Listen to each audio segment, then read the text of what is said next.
मैं डॉक्टर आशीष कुमार दीपांकर, सहायक आचार्य हिंदी, स्वामी विवेकानंद सुभारती विश्वविद्यालय मेरठ। आज हम हिंदी गद्य की प्रमुख विधा निबंध के बारे में बातचीत करने जा रहे हैं।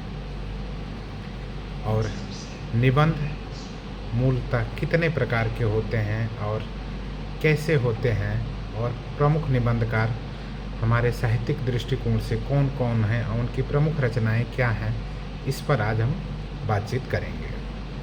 हिंदी निबंध के बारे में यदि हम बात करते हैं तो हिंदी निबंध को विभिन्न प्रकारों में वर्गीकृत किया गया है। जैसे यदि हम विषय के आधार पर बातचीत करते हैं तो सामाजिक निबंध, राजनीतिक निबंध, सांस्कृतिक निबंध, शैक्षिक निबंध और आर्थिक निबंध प्रमुखता से आते हैं।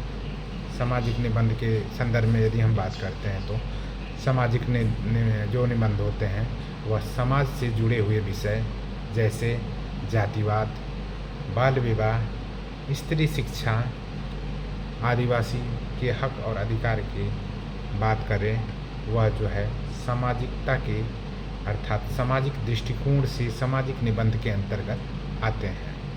वहीं हम राजनीतिक निबंध की यदि हम बात करते हैं तो राजनीतिक निबंध के अंतर्गत स्वतंत्रता संग्राम, लोकतंत्र, शासन प्रणाली इत्यादि को केंद्र में रखकर जो भी या उससे जुड़ा जो भी बातचीत है या जो भी लेखन होता है वह कहीं ना कहीं राजनीतिक निबंध के अंतर्गत आता है।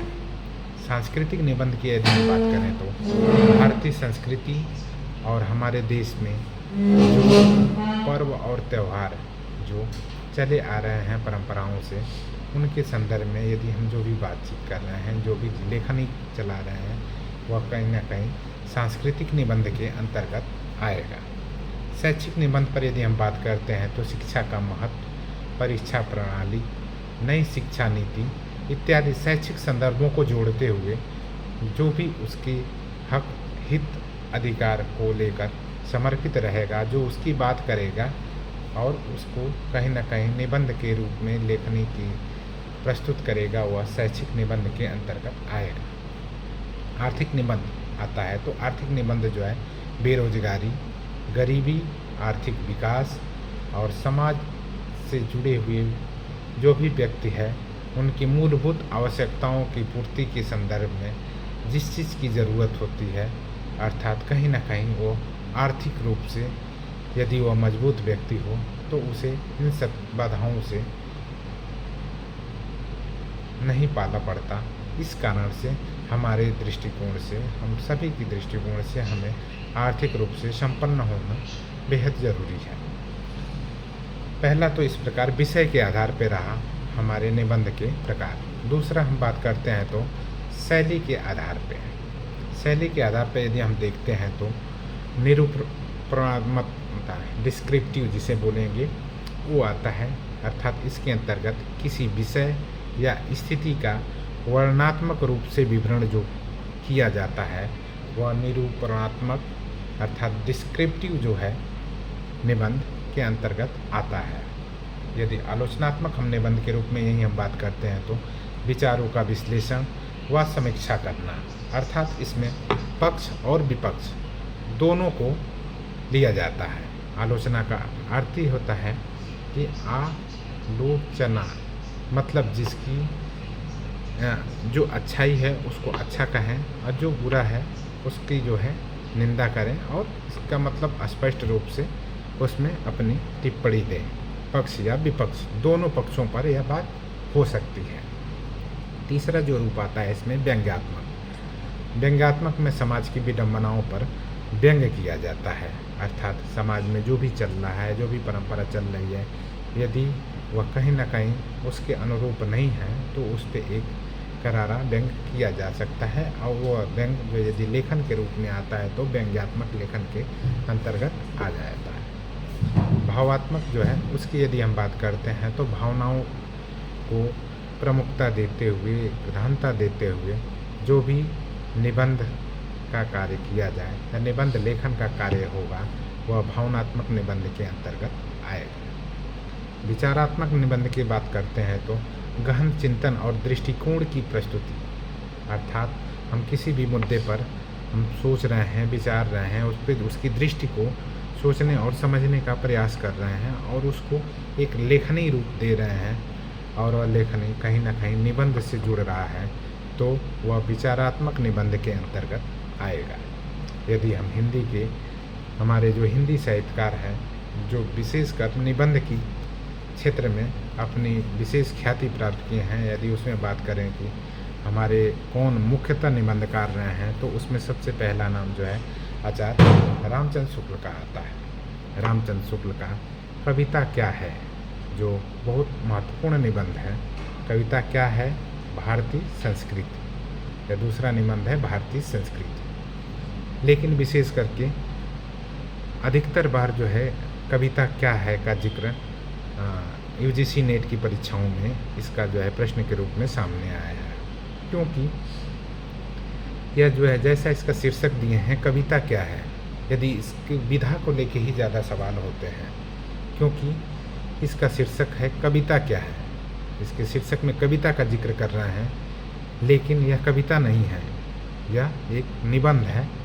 और इसी को लेके बार बार सवाल होता है कि कविता क्या है कि विधा क्या है। तो इसको बच्चों आप विशेष करके ध्यान रखना है कि कविता क्या है, रामचंद्र शुक्ल का निबंध है, ठीक है। और इसकी विशेषताओं पर बात करते हैं तो यह निबंध जो है आलोचनात्मक है, तर्कपूर्ण है, अर्थात यह अपने आलोचना को लेकर यह निबंध रामचंद्र शुक्ल लिखते हैं। महावीर प्रसाद द्विवेदी की यदि हम बात करते हैं तो महावीर प्रसाद द्विवेदी जो हैं उनके निबंध हैं विचार बिंदु, गद्य कुसुमावली। यह जो है इनकी विशेषता है, इनके निबंधों की विशेषता है कि सुधारवादी और सामाजिक चेतना को लेकर इन्होंने अपने निबंध की रचना की है। जयशंकर प्रसाद की यदि हम बात करते हैं तो जयशंकर प्रसाद के निबंध वैसे तो ये नाटक के रूप में इनकी विशेष ख्याति है, लेकिन इन्होंने निबंध भी लिखा है। तो निबंध में कला और जीवन जो है इनका भावनात्मक और साहित्यिक निबंध के अंतर्गत आता है। महादेवी वर्मा की बात करते हैं तो महादेवी वर्मा का जो है श्रृंखला की कड़ियाँ, ये कहीं ना कहीं आत्मकथा से भी जुड़ा हुआ है। यह एक निबंध जरूर है, लेकिन उनके जीवन से जुड़ा हुआ या जुड़ी हुई घटनाओं को लेकर ये लिखा गया निबंध है। और यह निबंध जो है इसका विशेषता यह है कि इसमें स्त्री चेतना को लेकर व स्त्री भावुकता को लेकर यह इसकी रचना की गई है। हरिशंकर परसाई जो है प्रमुख निबंधकार के रूप में हमारे सामने आते हैं, जिनका ठिठुरता हुआ गणतंत्र और विकलांग श्रद्धा का दौर, यह जो है तीव्र व्यंग्यकार है। अर्थात जो है हरिशंकर परसाई का नाम आते ही एक जो है व्यंग्यकार जो है निबंध के रूप में जो है हमारे सामने आते हैं हरिशंकर परसाई। राहुल संकृत्यायन की बात करते हैं तो वैसे तो राहुल संकृत्यायन जो है यात्रा वृत्तांत को लेकर जो है चर्चा में रहे हैं। उनकी प्रसिद्ध भी है, यही प्रसिद्धि है कि यात्रा वृत्तांत, क्योंकि वह यात्राओं में ज़्यादा रहे हैं। मेरी जीवन यात्रा, दर्शनों की दुनिया, अर्थात इनकी विशेषता रही है कि यात्रा साहित्य को लेकर ही अपनी रचनाओं को केंद्र में रखते थे। रामविलास शर्मा की बात करते हैं तो रामविलास शर्मा का जो है भारतेंदुयुग जो है ये रहा है। नामवर सिंह की बात करें तो वाद विवाद, संवाद और छायावाद रहा है। श्याम सुंदर की बात करते हैं तो निबंध रत्नावली, ये जो है इनके निबंध। इस प्रकार ये हम कह सकते हैं कि हिंदी की जो निबंध विधा है निरंतर विकसित होती रही है। यह न केवल विषयों के विस्तार से समृद्ध हुई है, बल्कि शैली और दृष्टिकोण से भी परिपक्व रही है। यह विधा व्यक्ति की वैचारिक परिपक्वता, भाषा कौशल और चिंतनशीलता को अभिव्यक्त करने का सशक्त माध्यम बन चुकी है। इस आज का विषय जो हमारे हिंदी गद्य की विधाएं और प्रमुख रचनाकारों की बात कर रहे थे, वह विषय समाप्त होता है। पुनः फिर एक नए विषय के साथ पुनः मिलेंगे। तब तक के लिए धन्यवाद।